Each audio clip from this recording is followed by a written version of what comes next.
자, 이제 산 넘어 산입니다. 위법사유 기준시, 위법판단 기준시 공부를 했고요. 이제 처분사유의 추가 변경 35번 테마고요.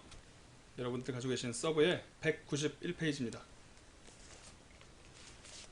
처분사유 추가 변경은요, 의, 허용 여부, 요건, 효과 이렇게 공부하시면 돼요. 구체적 사례라는 것이 나오는데 그 전에 의, 허용 여부, 요건, 효과 이렇게 공부하시면 된다고요. 의를 먼저 말씀을 드리겠습니다. 여러분들 책에 거의 같은 내용이에요. 처분 사유의 추가 변경은 취소 소송이 계속 중입니다. 근데 행정처에서 생각해 보니까 당초 처분의 사유로 삼았었던 것이 있지 않습니까? 처분을 할 때는 처분 사유를 제시하도록 돼 있어요. 행정절차법에. 그 사유 때문에 소송에서 질 것 같은 거예요. 처분의 적법성을 유지하기 위해서 노력하겠죠. 적법했다 우리는. 어쩔 수 없었다. 그러기 위해서 처분 당시에 제시된 사유 말고 다른 핑계를 댄다고요. 다른 사유를 추가하거나 변경하거나. 추가가 더 흔한 일이겠죠. 이때 처분 사유라고 하면 처분의 적법성을 유지하기 위해서 처분청에 의해서 주장되는 처분의 사실적 법적 근거를 말한다. 예를 들어 영업정지 처분을 하는데 바퀴벌레 나왔다, 청소불량이다 이런 거요. 이유 제시하자의 치유, 사정 판결의 사유와 구별된다. 이 말은 전체적인 줄거리가 이해됐을 때 나중에 엑스트라로 공부할 부분입니다. 전체적인 흐름에 대한 이해를 깰 것 같으면 아예 처음엔 넘어가세요. 허용 여부가 중요합니다. 처분 사유 추가 변경은 행정소송법에 근거 규정이 없어요. 하지만 처분청은 이런 노력 안 할 수 없죠. 처분의 적법성을 유지하기 위해서 매우 노력합니다. 법칙정해야 될 거 아니에요. 그래서 취소소송 진행 중에 각종 공격 방어 방법으로서 제출을 합니다. 소송물에 관한 주장이 아니라 소송물을 뒷받침하는 주장들이죠. 그러한 노력의 하나로 처분 당시 제시된 처분 사유 이외의 사유를 바퀴벌레 때문에 영업정지 당했다고 내가 주장을 했는데 알고 보니 청소불량도 있었어. 이렇게 하는 경우가 많다고요. 그런 필요가 생깁니다. 한번 따져보자고요. 저울질을 해봅시다. 그걸 허용하면 소송 경제와 분쟁의 이례적 해결에도 유리하겠죠. 만약에 그런 거 허용 안 하면 행정청이 패소하고 나서 가만히 있겠습니까? 청소를 이유로 다시 한번 영업정지 때려버리죠. 그러니까 계속 돌고 도는 겁니다. 또 취소당하면 또 그러니까 소송에서 지면 그 다음에는 뭐 등록일시 뭐 지연 뭐 또 지면 온갖 뭐 예를 들면 뭐 신고 의무 불이해 온갖 이유를 달아서 또 영업정지 할 거라고요. 그러느니 차라리 네가 주장하고 싶은 거 있으면 한꺼번에 다 가져와. 이렇게 하면 소송의 분쟁의 이례적 해결에 도움이 되겠죠. 근데 반면에 방어권이 침해됩니다. 상대방이 그러니까 원고가요. 행정청이 제시한 그 처분 이유에 방어력을 집중하지 않겠습니까? 다른 이유를 갑자기 대면 방어권이 침해되잖아요. 게다가 결정적으로 명문 규정이 없습니다.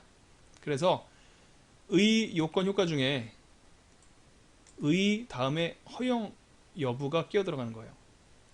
긍정설, 부정설, 제한적 긍정설, 판례, 검토가 있습니다. 긍부, 제, 판, 검 굉장히 익숙한 전개죠. 긍정설입니다. 변경, 처분사유 추가 변경을 허용해야 된다라고 주장하니까 긍정설이겠죠. 이건 당연한데 처분사유 추가 변경이 인정되지 않는다면 다음과 같은 문제가 발생을 하기 때문이다. 이런 논증 방법도 흔하죠. 내 말이 맞아가 아니라 네 말이 맞다고 친다면 이렇게 말이 안 돼. 뭐 수학적으로 보면 귀류법에 해당되는 논증 증명 방법이에요. 만약에 처분 사유 추가 변경이 인정되지 않는다면 원고의 승소 판결을 무임하게 된다. 아까 드렸던 말씀이에요. 원고가 승소하더라도 처분청이 다른 사유로 또 동일한 처분 영업정지할 거니까 승소 판결이 무의미해진다. 그리고 같은 뜻인데 소송경제를 해친다. 원고가 승소해도 처분청이 다른 처분 사유를 들어 동일 처분을 또 영업정지를 하게 되고 원고는 또 소를 제기해야 되고 반복된다. 사실 1번, 2번은 같은 이야기라고도 할 수 있겠죠. 교수님들이 따로 적어주시는 바람에 따로 적었습니다. 따로 적어줘도 좋고요. 이런 내용들은 합쳐서 하나만 적으셔도 큰 문제는 없어요. 부정설, 처분사유 추가 변경 허용하면 안 된다는 거죠. 왜냐하면 역시 귀류법입니다. 처분사유 추가 변경 인정하면 문제가 다음과 같다. 원고의 신뢰를 해친다. 원고의 방어 방법이 지장을 초래한다. 다 같은 뜻이죠. 그래서 법치주의와 신뢰보호를 침해한다. 뭐 이런 얘기들은 비슷한 얘기이기 때문에 그냥 한마디로 원고 신뢰 해친다 라고 해도 좋겠습니다. 또 다른 논거로서 처분할 때 이유제시 의무가 있다고 그랬었잖아요. 행정절차법에 23조 1항에 규정되어 있는데요. 이유제시를 의무로 명한 취지가 뭐겠어요? 이유를 잘 생각해 본 다음에 하여튼 네가 미워서 그러는 거야가 아니라 명확하게 이유 있는 처분을 하라는 겁니다. 숙고를 하라는 거죠. 근데 처분사유 추가 변경을 허용하면 그 취지를 제대로 살릴 수가 없다라는 주장을 근거로 대는 겁니다. 기술적으로 들릴 텐데요. 행정심판 청구권을 박탈한다. 기술적이지만 매우 타당한 논거입니다. 행정소송 계속 중이에요. 그래서 추가 변경된 사유에 대해서는 추가 변경을 하면 행정소송에서 계속 중인데 계속 다투어야 하는 거잖아요. 추가 변경된 사유에 대해서는 사실 처음부터 다른 이유로 처분을 했었더라면 당사자는 행정심판을 먼저 거쳐서 더 간이한 권리구제, 더 신속한 권리구제를 받았을지도 모르죠. 그런 기회가 있었는데 그걸 이제 와서 바꾸는 바람에 그거를 법원이 허용을 해주는 바람에 원래 처음부터 그런 사유로 처분을 당했다는 걸 알았더라면 행정심판을 청구했을 텐데 그럴 기회가 사라지는 거예요. 절차권 침해.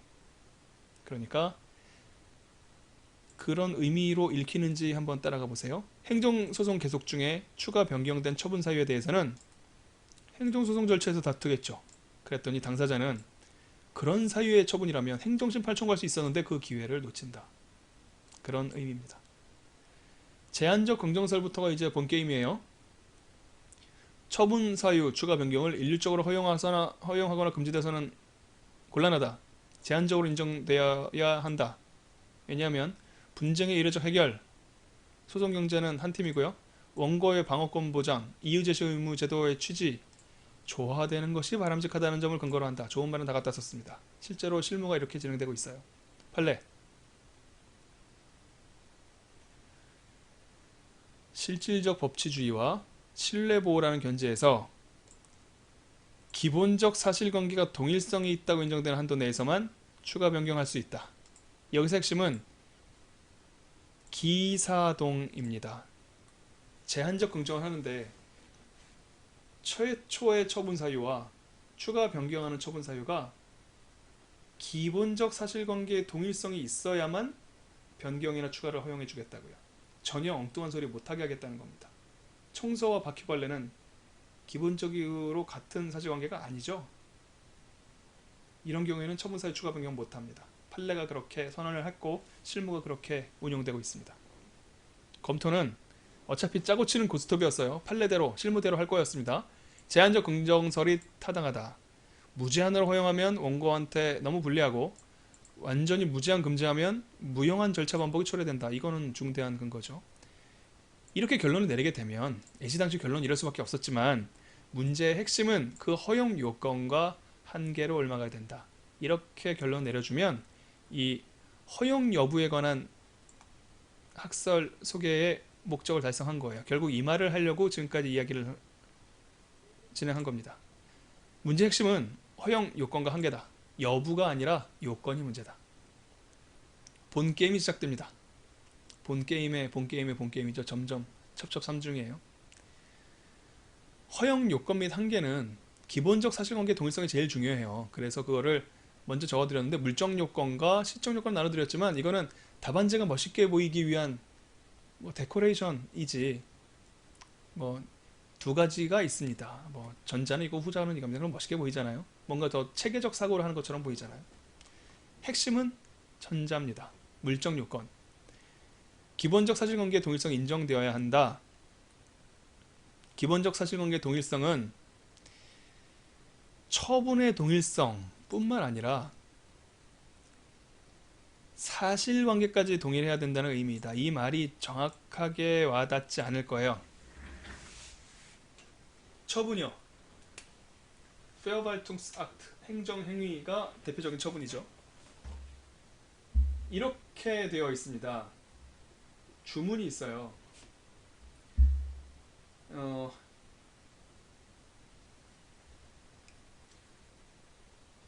다시요.